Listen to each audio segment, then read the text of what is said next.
Assalamualaikum warahmatullahi wabarakatuh. Selamat berjumpa kembali di Kebun Tetangga Channel. Nah, kali ini kita akan berbagi cara bagaimana membeli anggrek Phalaenopsis yang kondisinya belum berbunga ya. Kondisi belum berbunga, apakah itu dewasa, masih perawan, ataupun pasca bunga seperti ini. Ini sudah pernah berbunga, yang ini janda sudah pernah berbunga.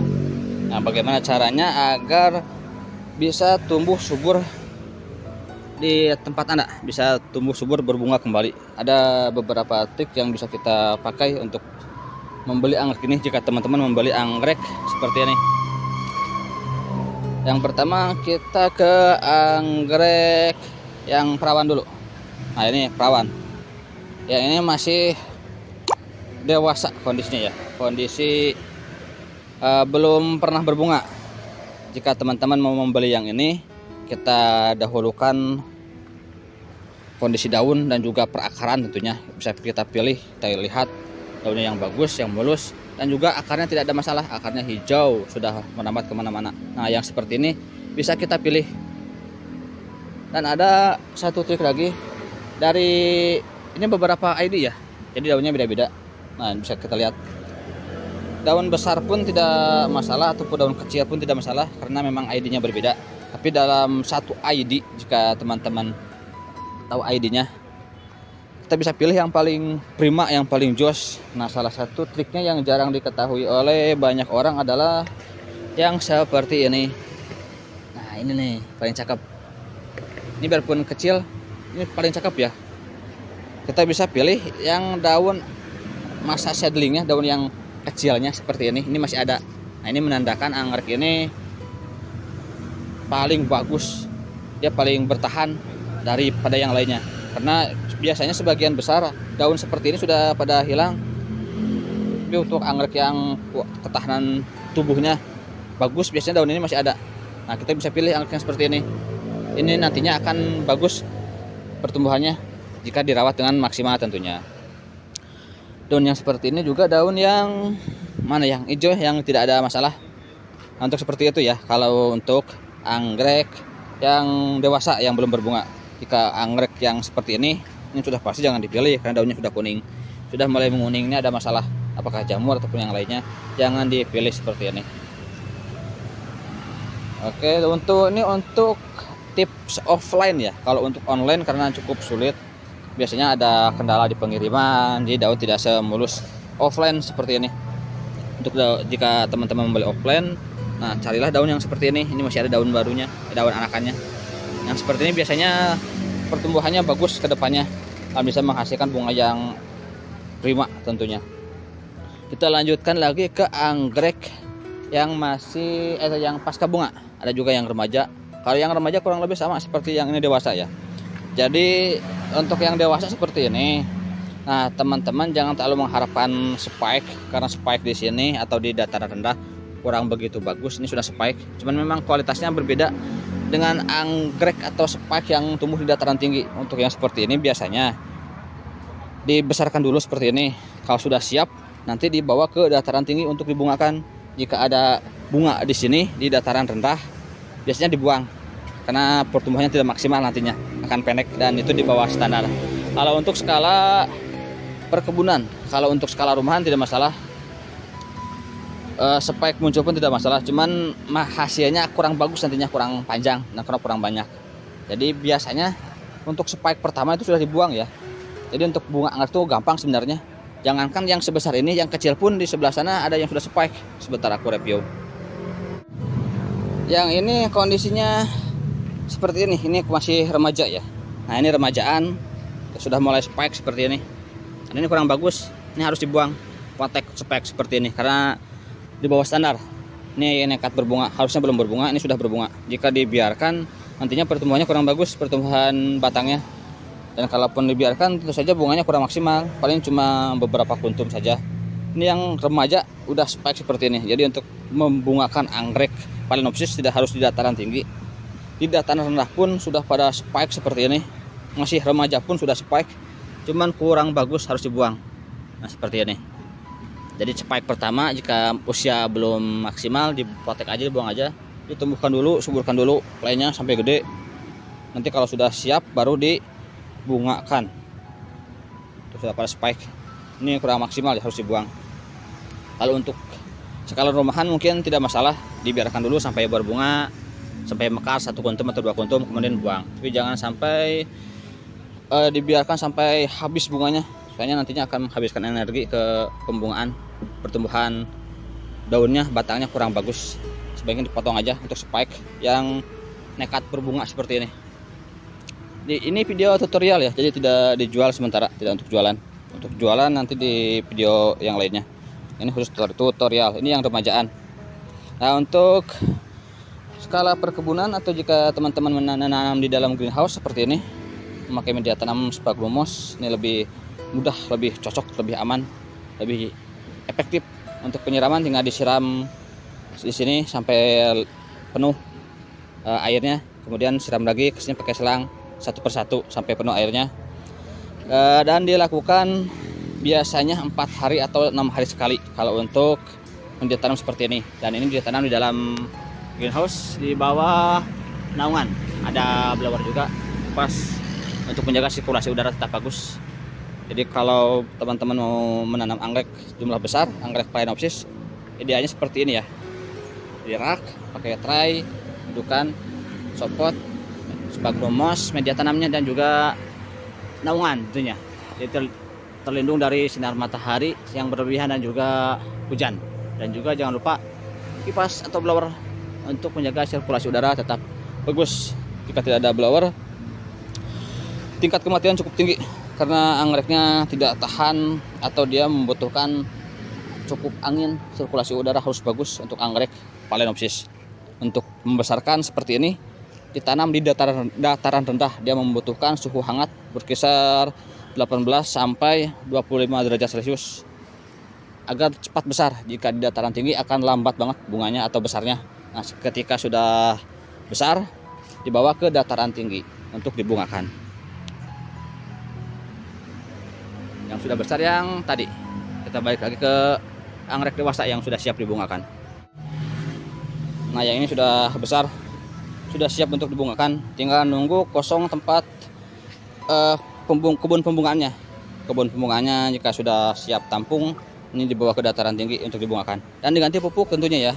Jadi semasa di sini di tempat pembesaran diberikan pupuk pertumbuhan sampai nanti pindah ke tempat pembungaan. Kalau dibungakan di sini hasilnya kurang bagus, dia membutuhkan suhu berkisar 12 sampai 20 derajat Celcius pada masa pembungaan. Spike yang seperti ini, spike yang tumbuh di dataran rendah, nanti dibuang, dipotek, dibungakannya di dataran tinggi agar mendapatkan hasil yang maksimal. Jika skala rumahan tidak perlu dipotek, di dataran rendah pun seperti ini tanpa pupuk pembungaan bisa berbunga dengan sendirinya ya. Kalau untuk Phalaenopsis, jadi jangan khawatir, bisa berbunga dengan sendirinya. Ini masih diberi pupuk pertumbuhan, udah pada spike, nekat spike, cuman harus dibuang. Kalau teman-teman misalkan seperti ini kasusnya, diberikan pupuk pertumbuhan terus tapi spike keluar, jika tidak ingin dibuang bunganya, diganti pupuk dengan pupuk pembungaan. Jadi disiram dulu, bersihkan dulu dari pupuk lamanya, kemudian diganti dengan pupuk pembungaan. Jadi segitu untuk anggrek dewasa, untuk Phalaenopsis ukuran dewasa. Nanti ke hama penyakit dan yang lainnya. Sekarang kita lanjut dulu ke pemilihan atau tips memilih anggrek pasca bunga. Yang di belakangnya anggrek pasca bunga. Nah, kita lanjut ke anggrek pasca bunga. Untuk yang ini pasca berbunga. Berbunga di dataran rendah ya, bisa kita lihat kualitasnya. Ini ada berapa kuntum? Tuh 2, 3, 4, 5, 6, 7. Ada 7 kuntum. Jadi kurang maksimal. Yang di belakangnya itu cuma ada 2 kuntum. Ini karena berbunga di dataran rendah, tidak seperti berbunga di dataran tinggi yang mempunyai tangkai spike panjang, juga kanopnya banyak. Dan untuk pemilihan anggrek pasca bunga, jika tanpa bunga seperti ini, kita fokus ke tanpa bunga ya. Pilih yang akar sehat dan daun sehat, dan juga tidak kerdil tentunya. Karena pada fase pembungaan biasanya mengalami stres dan hasilnya atau daunnya akan seperti ini.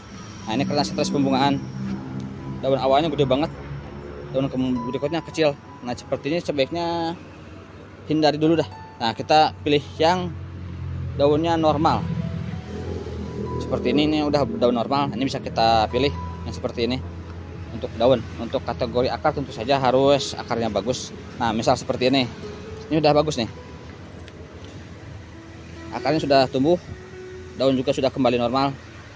Ini udah melewati masa krisisnya, fase stresnya udah lewat, ini udah kembali normal. Ini bisa kita pilih, bisa mudah ya perawatan untuk nantinya. Ini untuk anggrek pasca bunga seperti itu. Kalau yang ini tumbuh tunas baru, sebaiknya pilih yang mulus ya. Untuk anggrek pasca bunga pilih yang mulus. Nah yang ini cakep. Nah ini sampai ini yang paling bagus nih, yang seperti ini. Ini tidak ada fase stres. Bisa kita lihat. Aduh, rapat tuh. Yang paling bagus yang seperti ini. Kalau untuk anggrek pasca bunga. Nah, cakep banget.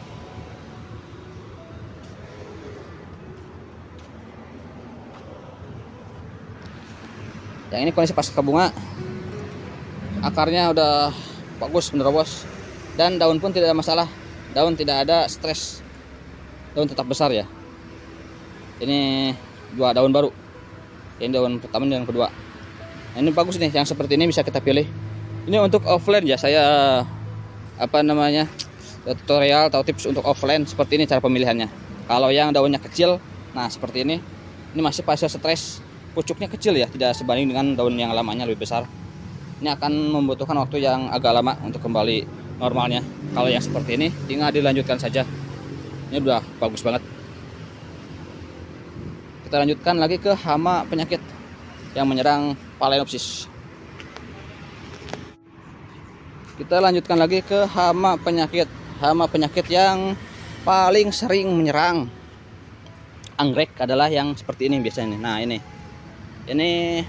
lempap, terlalu tinggi, kelembaban terlalu tinggi, biasanya seperti ini. Dan anggrek yang seperti ini layu daunnya, harus segera diamankan, segera isolasi. Karena jika tidak diisolasi khawatirnya menyebar ke anggrek yang lain. Jadi diamankan aja dulu. Dan yang lainnya juga seperti ini busuk.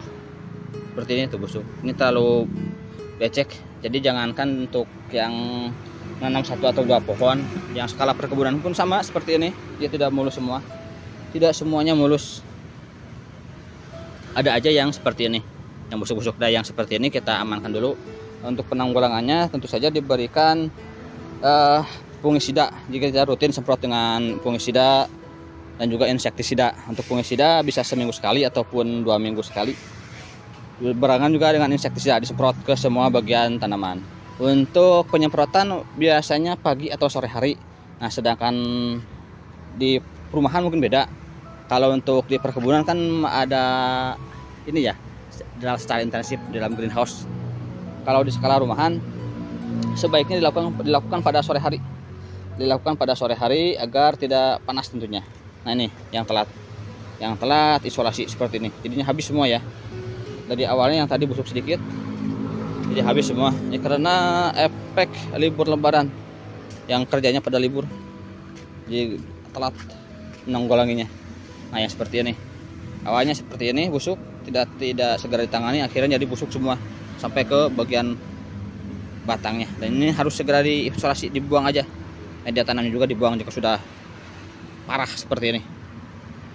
Ini karena kelembaban terlalu tinggi, bisa kita lihat. Terlalu becek seperti itu, kelembaban tinggi dan sirkulasi udara jarang atau kurang.